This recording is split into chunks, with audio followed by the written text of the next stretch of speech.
Halo teman-teman, di video kali ini saya akan menjelaskan tentang bekerja dengan Node.js.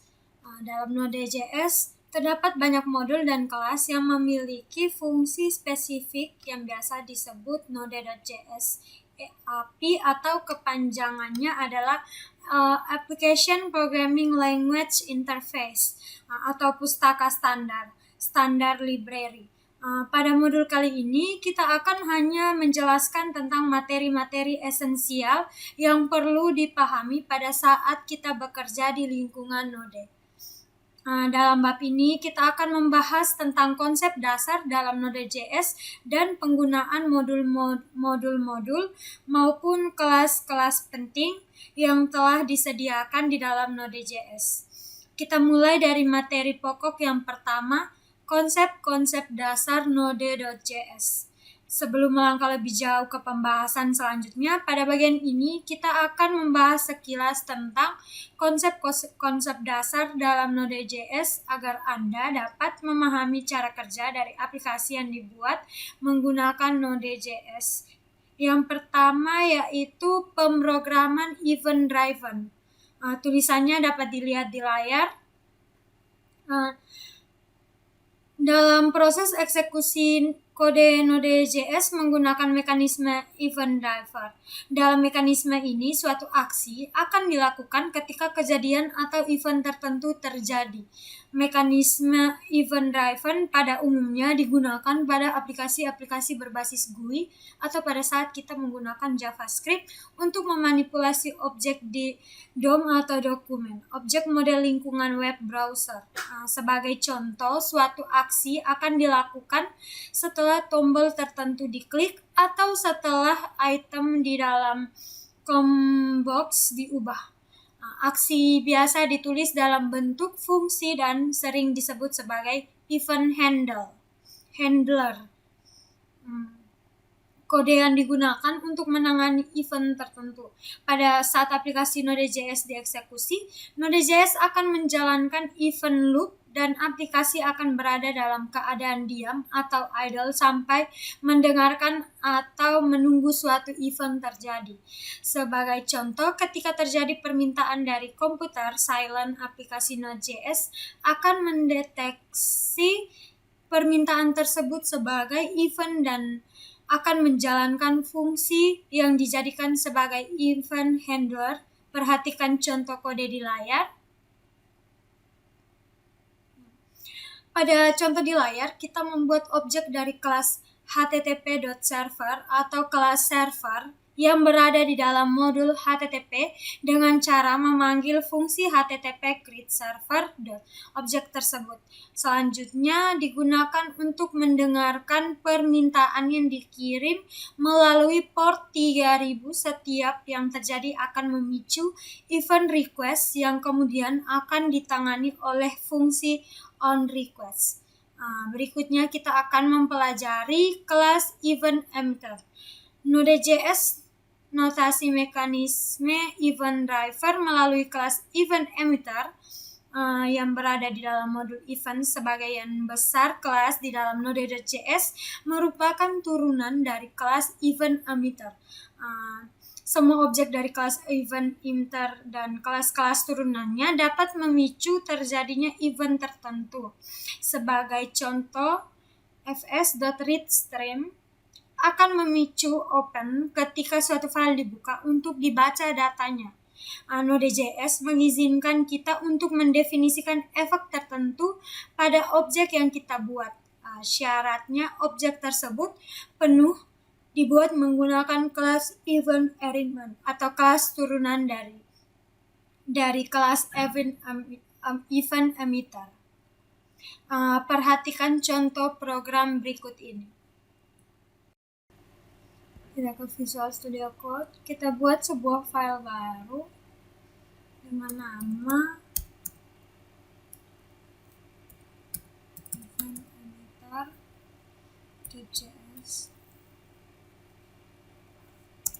Kemudian kita ketikkan kode berikut.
Teman-teman, pendefinisian event di dalam objek dari kelas event emitter dilakukan menggunakan metode on. Metode on adalah metode yang diwariskan dari kelas event emitter yang merupakan alias dari fungsi headListener. Dengan demikian, penggunaan metode di atas dapat diganti menggunakan kode berikut ini. Sabar, sebelumnya kita jalankan dulu, kita Ctrl S, ketikkan pada terminal, spasi nama filenya.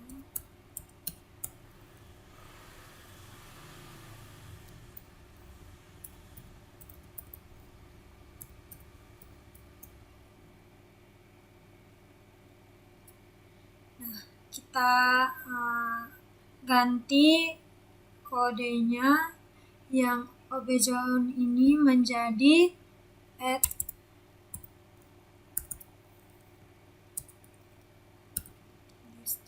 kemudian ini juga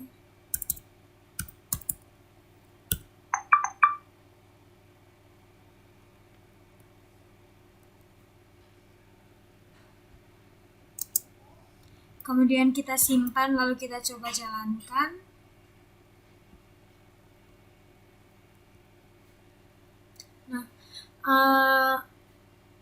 Untuk memicu terjadinya event tertentu, kita perlu menggunakan atau perlu memanggil metode emit dengan nama event kita sebagai nilai parameternya. Sebagai contoh, untuk memicu terjadinya event mulai, kita perlu menulis kode berikut.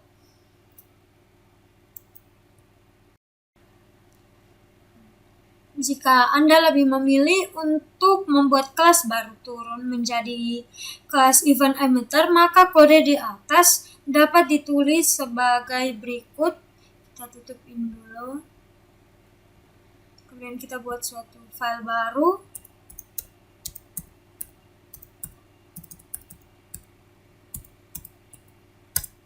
Kita ketikkan kode berikut.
maka hasilnya seperti pada yang di layar. Blocking I/O dan non-blocking I/O. Terdapat dua metode yang dapat digunakan untuk melakukan operasi input atau output di dalam Node.js, yaitu blocking input output dan non-blocking input output. Dalam metode blocking I/O, proses eksekusi kode akan dilakukan sesuai urutan sinkronos. Sedangkan dalam metode non-blocking, eksekusinya dilakukan tidak sesuai urutan atau asinkronos. Untuk mengetahui perbedaan antara kedua metode tersebut, perhatikan terlebih dahulu kode yang ditulis menggunakan metode blocking I/O berikut. Kita ke Visual Studio, kita buat sebuah file baru dengan nama blocking io.js, dan kita enter, kita ketikkan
pada metode blocking I/O seperti di layar, perintah program akan dieksekusi sesuai dengan urutannya.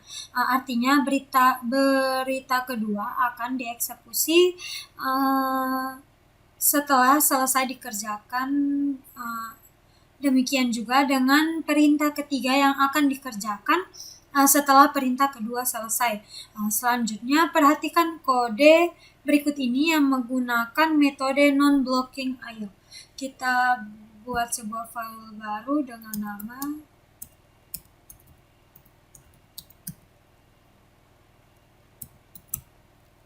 non-blocking io.js. Enter. Kita ketikkan kode berikut.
kali ini perintah program tidak dieksekusi berdasarkan urutan pada contoh di layar. Kita menunda eksekusi perintah kedua selama 2 detik menggunakan fungsi set timeout. Sambil menunggu waktu tunda selesai, Node.js mencoba untuk menjalankan perintah lain yang dapat dieksekusi lebih dulu. Dengan demikian, fungsi timeout merupakan fungsi yang akan dipanggil menggunakan metode non-blocking I/O.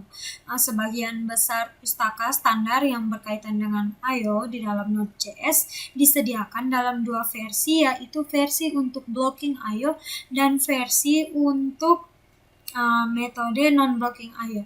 Fungsi-fungsi yang menggunakan metode blocking I/O pada umumnya ditandai dengan akhiran sync yang berarti synchronous. Sebagai contoh, untuk membaca isi file, kita dapat menggunakan metode blocking I/O dengan memanggil fungsi ss.create file sync. Perhatikan contoh berikut ini. Kita buat sebuah file baru dengan nama blockingio1.js. Kita enter, kita hapus yang dulu, kemudian kita ketikkan kode berikut.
Mohon maaf teman-teman, tadi terjadi error karena saya belum membuat suatu file data.txt yang berisi file dalamnya. Jadi setelah saya sudah membuat filenya, saya masukkan datanya, baru dia bisa dijalankan.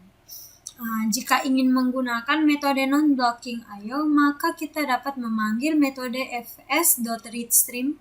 Perhatikan contoh berikut ini. Kita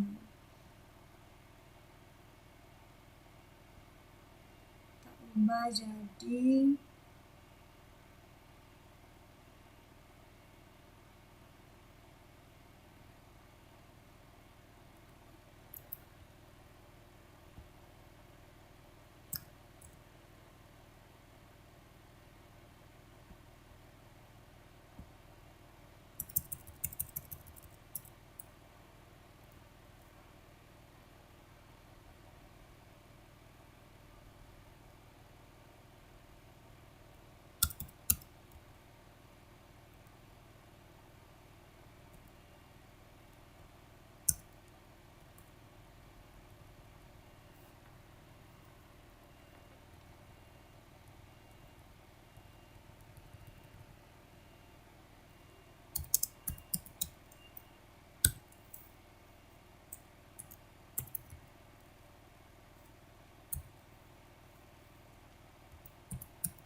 kemudian kita Ctrl S lalu kita jalankan kembali.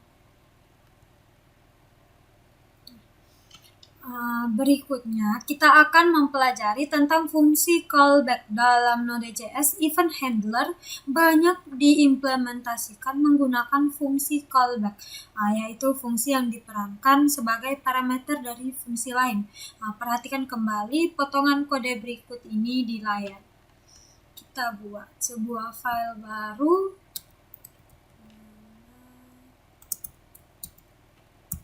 Contoh 1.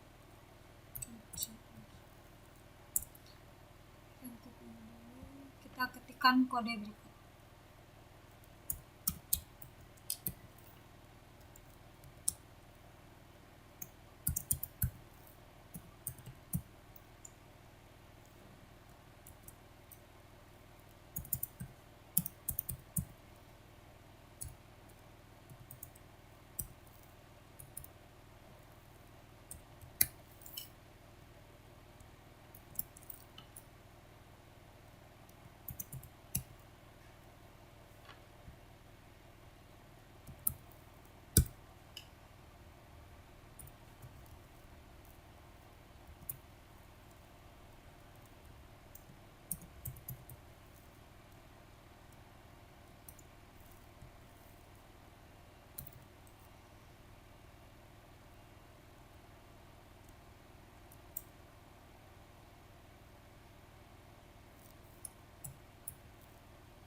Pada kode di layar, fungsi onRequest dijadikan sebagai fungsi callback pada saat memanggil metode on dari objek server.